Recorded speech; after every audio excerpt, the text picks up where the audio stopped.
daha da gərginləşdi. Təyyarələr yanacaqdan düşürdü.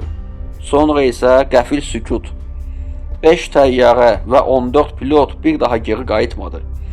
Onları axtarmaq üçün havaya qalxan xilas edici təyyarə də yoxa çıxdı.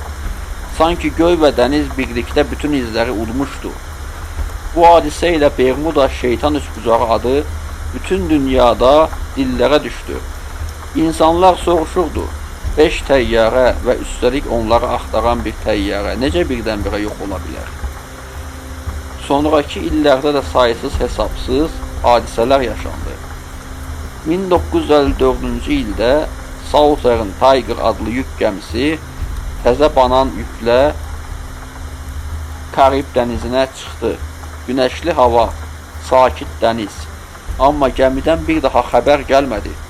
Axtarışlarda bir dənə də olsun dağıntı tapılmadı.